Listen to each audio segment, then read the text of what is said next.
يا أيها الذين آمنوا صلوا عليه وسلموا تسليما اللهم صل على سيدنا ومولانا محمد وعلى آل سيدنا ومولانا محمد وبارك وسلم وصل عليه الصلاة والسلام عليك يا سيدي يا رسول الله وعلى آلك وأصحابك يا سیدی یا حبیب اللہ۔ ہفتہ وار درس قرآن میں 18واں پارہ سورہ نور کا یہ 5واں رکوع آپ حضرات نے ابتدائی آدھی آیت سماعت فرمائی۔ سورہ نور کا نام نور اس وجہ سے رکھا گیا کہ اس میں یہ نور والا رکوع جو ہے اللہ نور السماوات والارض، اسی رکوع کی مناسبت سے اس سورہ مبارکہ کا نام نور رکھا گیا ہے۔ پکھا بند ہو جائے۔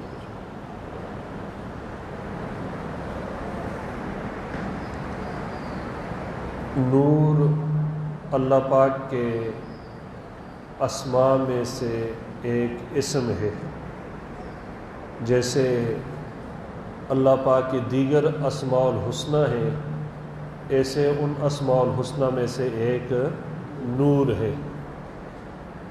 صرف لفظ نور، نور کا معنی وہ چیز جو خود بھی روشن ہو اور دوسروں کو بھی روشنی فراہم کرے، اسے نور کہا جاتا ہے۔ خود بھی روشن ہو اور دوسروں کو بھی روشنی فراہم کرے، اس کو نور کہا جاتا ہے۔ اب جیسے یہ مسجد ہماری جامع مسجد نور ہے، تو صرف لفظ نور، آگے کچھ بھی نہیں، تو یہ اللہ کے نام نامی اسم گرامی نور پر ہے کہ اللہ کا ایک نام نور ہے، لہٰذا اس نام پر جامع مسجد نور۔ اللہ نور السماوات والارض، اللہ تبارک و تعالی زمینوں آسمانوں کا نور ہے۔ ایک معنی یہ ہے کہ زمینوں آسمانوں کی روشنی اللہ سے ہے، اور دوسرا معنی یہ ہے کہ اللہ نور السماوات والارض، یعنی اللہ منور السماوات والارض، اللہ زمینوں آسمانوں کو روشن کرنے والا ہے، منور روشن فرمانے والا ہے۔ اور زمین و آسمان روشن کرنے کے لیے جو اللہ نے چراغ بنائے وہ سورج اور چاند ہیں۔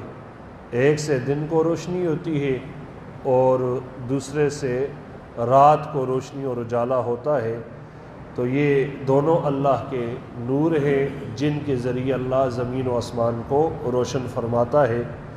مثل نورہ کمشکاۃ فیہا مصباح، اللہ کے نور کی مثال ایسی ہے جیسے ایک تاک اور اس تاک کے اندر چراغ ہو۔ پرانے گھر جو ہوتے ان میں دیواروں کے اندر ایک چھوٹا سا سوراخ کر دیا جاتا، وہ اس طریقے سے کہ پچھلی طرف سے دیوار بند ہوتی اور اس کے اندر ایک جگہ بنائی جاتی جس کو ہم آلہ وغیرہ کہتے تھے اپنی زبان میں، تو اس آلے کے اندر روشنی کے لیے چراغ وغیرہ رکھا جاتا۔ جیسے ہمارے وہ سامنے دیوار کے اندر ایک جگہ بنائی ہے جس کے اندر ہم نے بٹن وغیرہ لگائے ہوئے ہیں، تو اسی قسم کا وہ تینوں طرف سے بند ہے، پیچھے سے بھی بند، دائیں طرف سے بائیں طرف سے دیوار کے اندر، جیسے یہ ادھر بھی بند ہو جائے، نیچے بھی ہے اوپر بھی۔ اب اس کے اندر چراغ رکھ دیا، کھلی جگہ پہ آپ درمیان میں چراغ رکھیں گے، اس کی روشنی چاروں طرف پھیل جائے گی، لہذا چاروں طرف پھیلنے کی وجہ سے روشنی مدھم ہو جائے گی۔ اور دوسرا یہ کہ کسی بھی طرف سے ہوا آئے گی تو اس کو بجھا لے گی، اور جو چراغ ہوگا دیوار کے اس تاک کے اندر، اس آلے کے اندر، تو وہ آواز سے بجھے گا بھی نہیں، اور اس کی روشنی سیدھی ایک سمت میں آئے گی اور وہ زیادہ روشنی ہوگی۔ المصباح فی زجاجہ، کہ چراغ تاک کے اندر ہے، اور وہ جو چراغ ہے تاک کے اندر، اور وہ ایک فانوس کے اندر ہے۔ پھر فانوس، الزجاجۃ کأنہا کوکب دری یوقد من شجرۃ مبارکہ، وہ فانوس ایک ستارے کی طرح ہے۔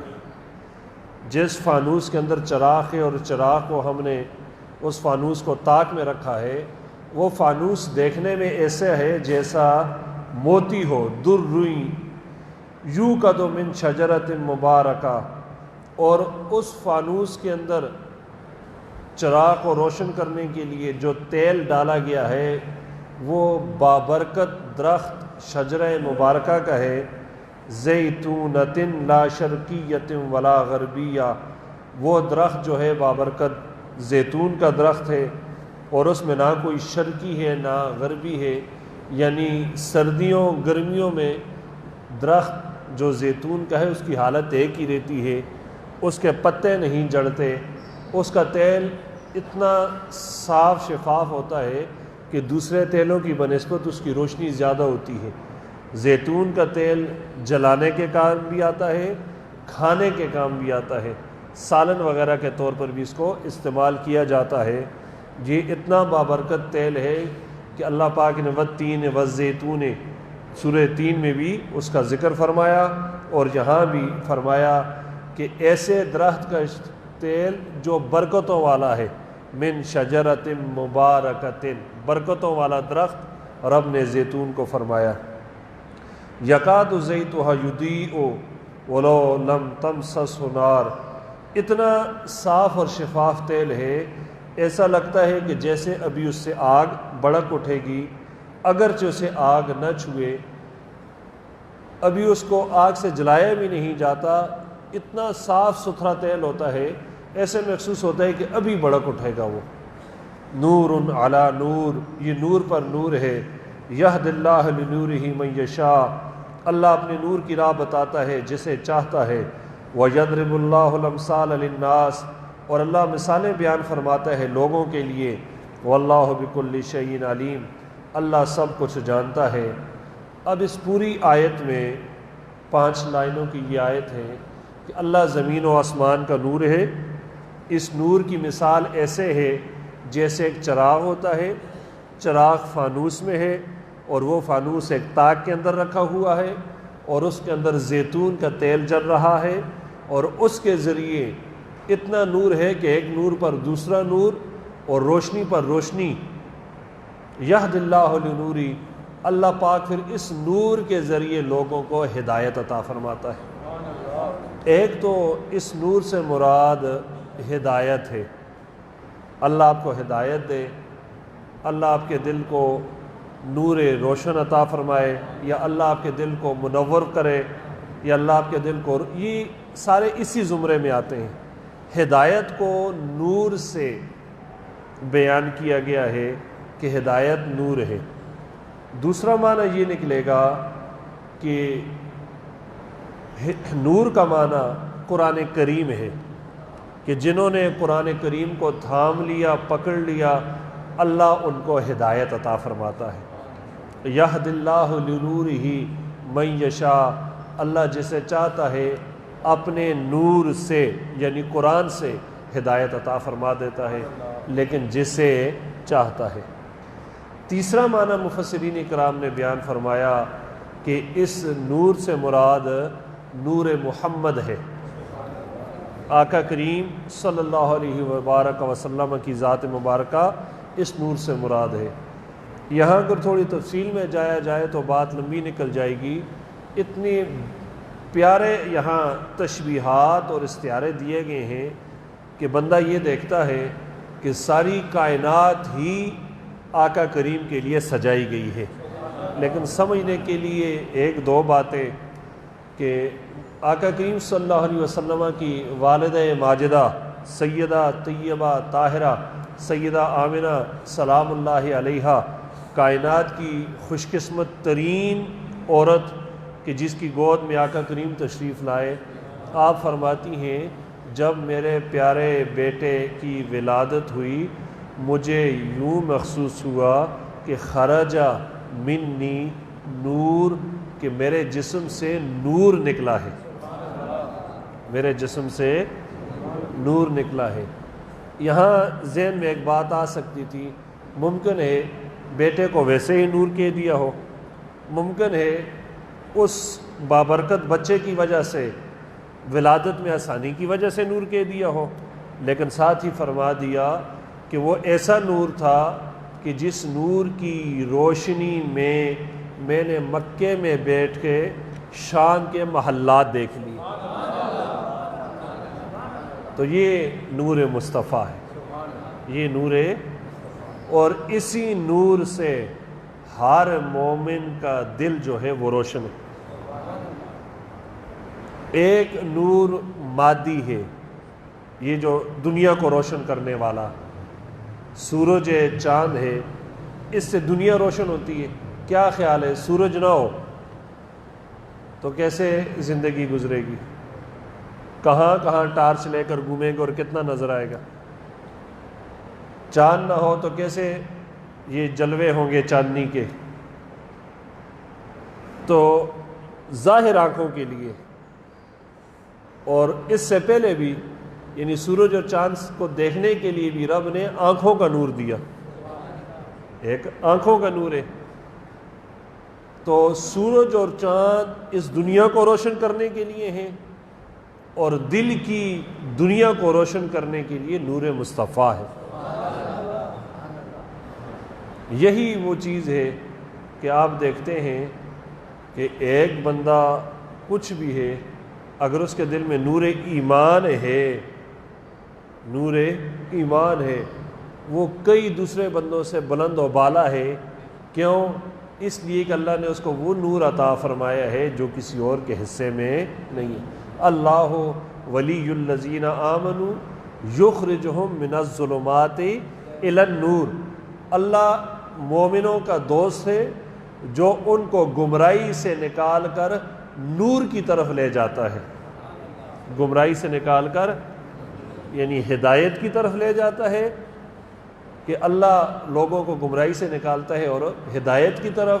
وہ ہدایت ہدایت قرآن بھی ہے، اور وہ ہدایت ہدایت مصطفیٰ بھی ہے، کہ جس کو نبی کا در مل گیا وہ بھی ہدایت یافتہ ہو گیا، اور جس نے قرآن کو پکڑ لیا وہ بھی ہدایت یافتہ ہو گیا۔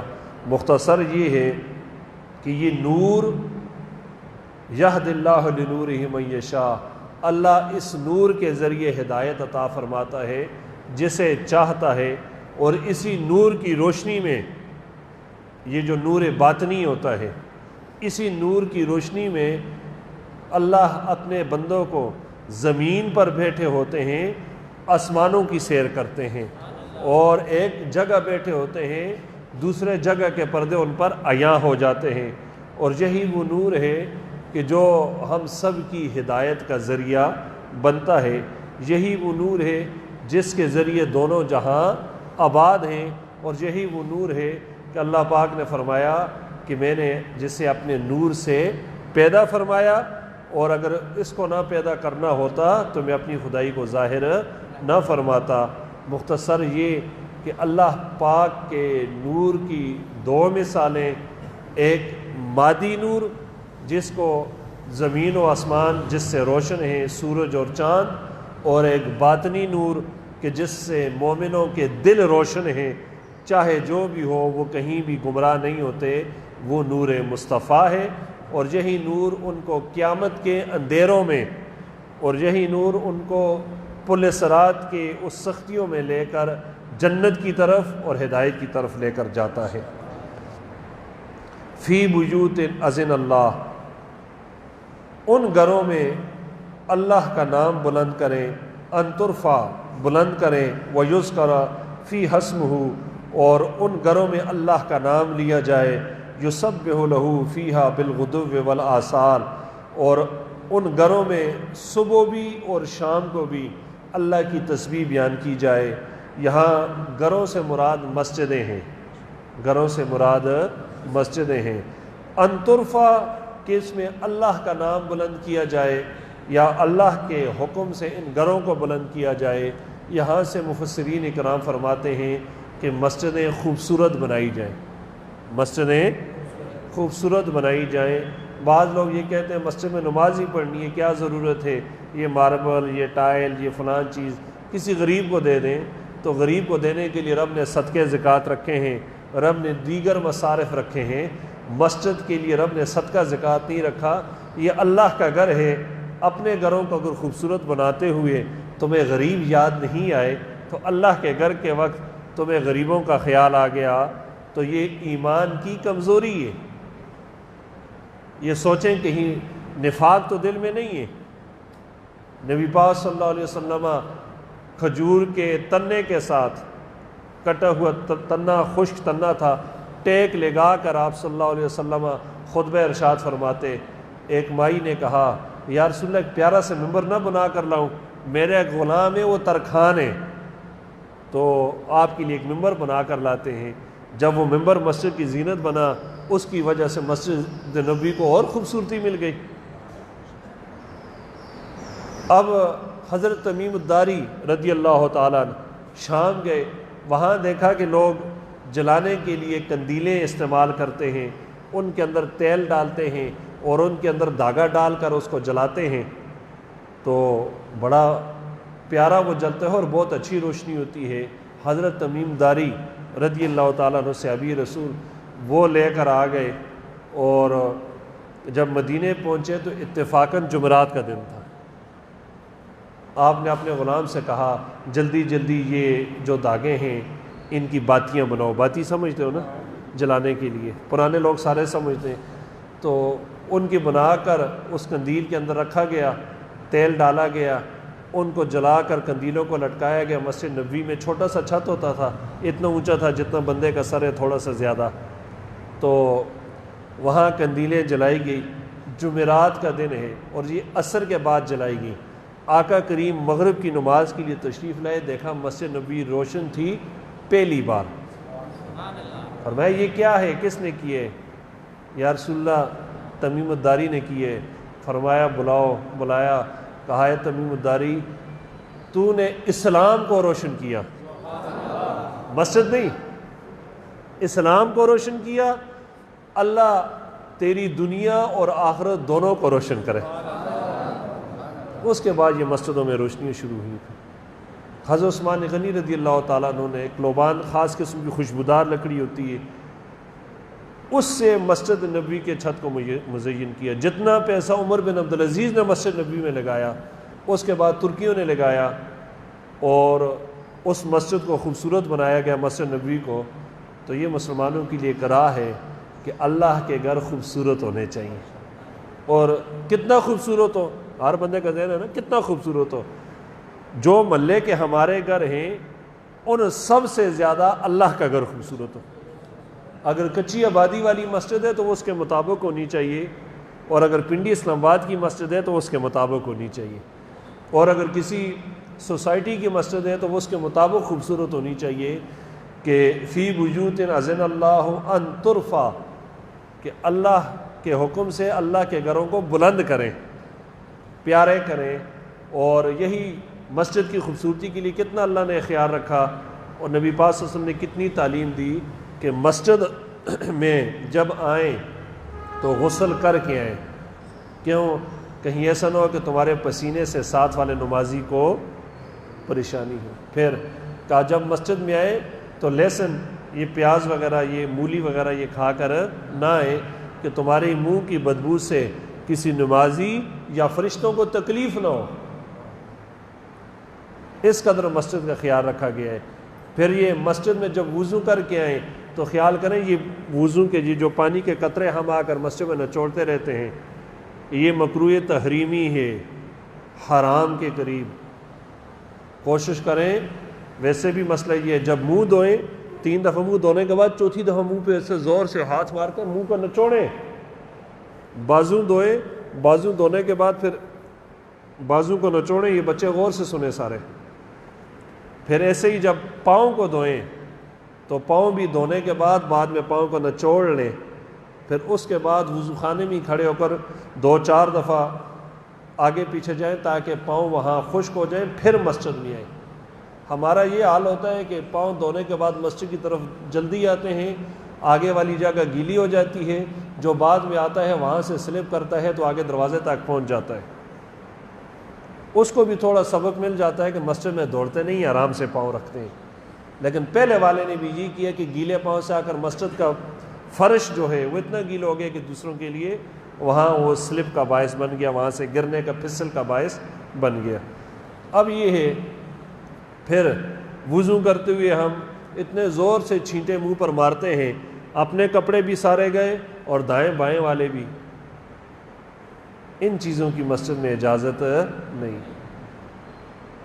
جب وضو کر کے آتے ہیں تو کپڑے اتنے گیلے ہوتے ہیں جیسے غسل کر کے آئے، اس کے بعد نماز کھڑی ہے، بندے کو پتہ ہے کہ میں دوڑ کر نہ پہنچا تو رکعت چلی جائے گی، رکعت بے شک جائے، مسجد میں دوڑ کر آنے کی اجازت، جلدی چل کر آئیں۔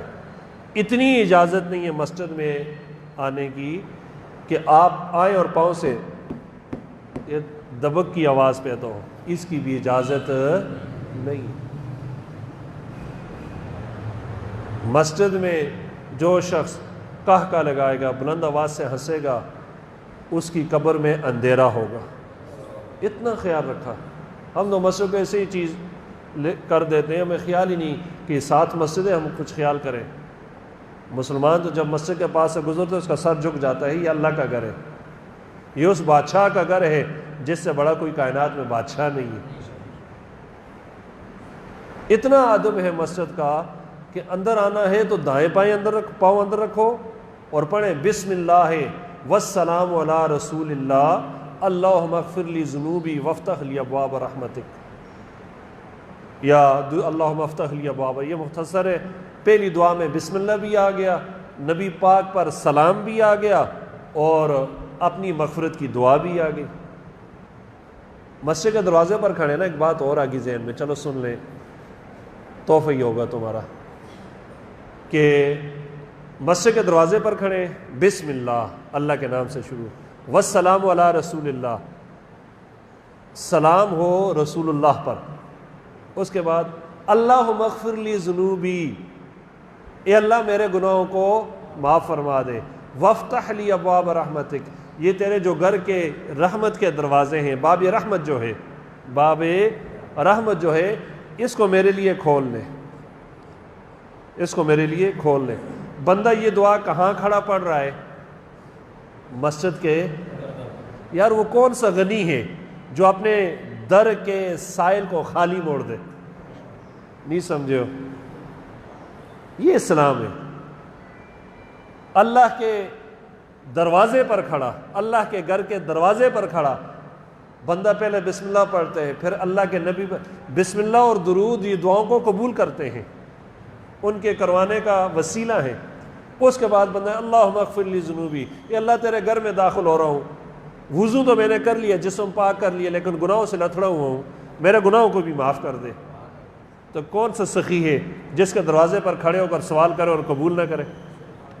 اب کیا ہے؟ وافتح لی ابواب رحمتک، کہنے کا مقصد یہ جو دروازہ کھول رہے ہیں، یہ دروازہ کھولیں، اس سے نیک فالی لی جا رہی ہے، جیسے اللہ تو نے مجھے اپنے گھر آنے کی توفیق دی، اپنا یہ مسجد کا، اپنے گھر کا دروازہ میرے لیے کھولا، ایسے ہی اپنی رحمت کے دروازے بھی کھول دے۔ یہ تشبیہ ہے یا نیک فالی ہے اس رحمت کی طرف جو بندہ رب سے مانگتا ہے۔ اور جاتے ہوئے بایاں پاؤں باہر رکھا جاتا ہے، اس لیے یا اللہ تیرے گھر سے میرا جانے کا دل نہیں کر رہا، لیکن بشریت کا تقاضا ہے اور بہت ساری ضرورتیں اور مجبوریاں ہیں، تب میں جا رہا ہوں، اور میرے مسجد سے نہ جانے کا دل جو کر رہا ہے کہ میں نہیں جانا چاہتا، اس کی دلیل یہ ہے کہ میں مسجد سے جاتے ہوئے بایاں پاؤں باہر رکھ رہا ہوں، میں مسجد سے جاتے ہوئے بایاں پاؤں باہر رکھ رہا ہوں۔ یہ کتنے آداب ہیں مسجد کے۔ مسجد میں آئے لوگ اپنے ذکر اذکار میں موجود ہیں، تمہیں اونچی آواز میں سلام کرنے کی اجازت نہیں، مسجد میں دوڑنے کی اجازت نہیں ہے، مسجد میں دنیاوی گفتگو کرنے کی اجازت نہیں ہے، اس پر سزا ہے، ایک شخص مسجد میں اونچا اونچا بول رہا تھا، حضرت عمر فاروق رضی اللہ تعالیٰ عنہ آئے، کہا بلاؤ اس کو، بلایا گیا، اپنا کوڑا نکال لیا، کون ہو، کہاں سے آئے ہو؟ کہا جی فلاں شخص ہوں، فلاں علاقے کا ہوں۔ اچھا بدو ہو تم، دیہات سے آئے ہو، اگر تو مدینے کا ہوتا تو آج میں تمہیں سزا دیتا، کیا تمہیں معلوم نہیں کہ اللہ کے گھر میں آواز اونچی نہیں کرتے؟ بات سمجھے ہی نہیں ہے۔ لہذا اللہ کے گھر کی تعظیم، حضرت سفیان ثوری رحمۃ اللہ علیہ، کتنے بڑے اللہ کے ولی، نام سنے ہیں نا، سفیان ثوری۔ سور کس کو کہتے ہیں؟ بیل کو، بیل ویڑا، ان کو بھی جس کو داند آخری، سور بیل کو کہتے ہیں۔ سفیان ثوری اللہ کی عبادت کر رہے تھے، مسجد میں عبادت کر رہے ہیں، کافی دیر عبادت کرنے کے بعد کچھ دیر بیٹھے آرام کے لیے، اسی بیٹھے ہوئے بے رغبتی کی حالت میں پاؤں لمبے کر دیے، غیب سے آواز آئی، اے سور تمہیں اللہ کے گھر کا حیا نہیں ہے کہ اللہ کے گھر میں ٹانگیں بچھا کر بیٹھے ہوئے تم؟ چونکہ بڑے لوگوں کے معاملات بھی بڑے ہوتے ہیں، ایک دم پاؤں پیچھے کر لیے، اور اس کے بعد آپ نے ساتھ سوری کا لفظ لگا لیا، سا واؤ سو سینی سائے، کہ مجھے بیل کہا گیا ہے تاکہ قیامت تک مجھے یاد رہے اور لوگوں کو یاد رہے کہ سفیان ثوری کو مسجد میں ٹانگیں پھیلانے پر ڈانٹا گیا تھا۔ اتنا ادب ہے اللہ کے گھر کا، اور ہم کیا ہیں، کیا کچھ کر رہے ہیں؟ کبھی سوچا یہ جو مسجد کی صفیں ہیں، یہ یہاں تک بیان کیا گیا ہے کہ بعد سے آتے ہوئے ان صفوں میں ہر صف میں دایاں پاؤں آ گیا ہے، کسی صف کو گزرتے وقت بایاں پاؤں نہ چاہے، ہر صف میں آتے ہوئے دایاں پاؤں آگے کیا جائے۔ یہ مسجد کا ادب ہے۔ خطیب ممبر پر چڑھتا ہے تو بایاں پاؤں اوپر نہ رکھے، پہلے دایاں پاؤں رکھے پھر بایاں رکھے۔ اللہ کہ ممبر بائیں طرف ہے، تب یہ ہوتا ہے کہ بندہ بایاں پاؤں رکھتا ہے۔ بات سمجھے ہی نہیں ہے، تو ہمیں ان آداب کا، معاملات کا خیال ہی نہیں۔ تو اس بارے میں بھی کوشش کریں، جتنی باتیں آگے سوچ لیں، دیکھ لیں۔ آگے 2 آیتیں اور انشاءاللہ اگلے درس میں کریں گے، وقت ہو چکا ہے۔ اللہ پاک ہمیں مسجد کے آداب، مسجدوں کو آباد کرنے کے معاملات اور مسجد کی عزت اور عظمت کے متعلق ہمیں خوب اچھے طریقے سے سمجھنے کی، اس پر عمل کرنے کی، اپنے بچوں کو بتانے کی توفیق عطا فرمائے۔ بچے مسجد میں ضرور لے کر آئیں۔ ایک تو وہ بچے جو پاکی ناپاکی سمجھتے ہیں، چونکہ بعض بچے آ کر مسجد میں پیشاب کر دیں، پھر باپ کو دھوتا نہیں ہے، نکل جاتا ہے، اور جی مسیدی آنا تو بچوں کو روکتے ہیں۔ مسجد میں کوئی مسلمان بچوں کو نہیں روکتا، لیکن اتنا ہو کہ وہ پاکی ناپاکی سمجھتا ہو۔ دوسرا یہ کہ جو باپ لے کر آئے ہے اس کو اپنے ساتھ ایک طرف لے کر کھڑا ہو، یہ نہ ہو باپ نماز میں کھڑا ہو تو بچہ ایک نمازی کے آگے، دوسری نمازی کے آگے مسجد کو سر پر اٹھایا ہو۔ بچے کو یہ بتا دیا جائے میرا بیٹا یہ اس بادشاہ کا گھر ہے جس کے آگے بڑے بڑوں کی گردنیں جھکی ہوئی، جس کے آگے انبیاء اور اولیاء بھی سر جھکائے بیٹھے۔ بعض لوگ کہتے ہیں بچے آنے چاہیے، بچوں کو نہیں منع، بالکل آنے چاہیے، لیکن تھوڑا سا ان کو یہ بتا دیا جائے۔ اگر بچپن سے ہی بچوں کو ہم نہیں بتائیں گے تو بڑے ہو کر انہوں نے کبھی بھی یہ چیز سیکھنی نہیں ہے۔ اللہ پاک ہمیں عمل صالح کی توفیق عطا فرمائے۔ وآخر دعوانا ان الحمد للہ رب العالمین۔ الحمد لک حمدا کثیرا طیبا مبارکا فیہ، الحمد لک یا رب العالمین، الصلاۃ والسلام علیک یا رحمۃ للعالمین۔ اللہم بارک لنا واغفر لنا وارزقنا وارحمنا۔ مولا کریم اس حاضری کو اپنی بارگاہ میں شرف قبولیت عطا فرما۔ اگر کوئی غلطی عمل سہو ہو گیا، آقا کریم کے وسیلے جلیلہ سے معافی عطا فرما۔ ہم تمام کو 5 وقت کی نماز ادا کرنے کی توفیق عطا فرما، عمل صالح کرنے کی توفیق عطا فرما، تمام بیماروں کو شفائے کاملہ عاجلہ عطا فرما، پریشان حالوں کی پریشانیوں کو دور فرما۔ جتنے دوست احباب محبت سے درس میں بیٹھتے ہیں، مولا کریم تمام کا آنا درس سننا اپنی بارگاہ میں قبول و منظور فرما۔ ہم سب کا خاتمہ بالخیر فرما۔ آقا کریم کی سچی و پکی محبت عطا فرما، اپنے گھر مسجد کو آباد کرنے کی توفیق عطا فرما۔ وصلی اللہ تعالی علی خیر خلقہ محمد وآلہ واصحابہ اجمعین برحمتک یا ارحم الراحمین۔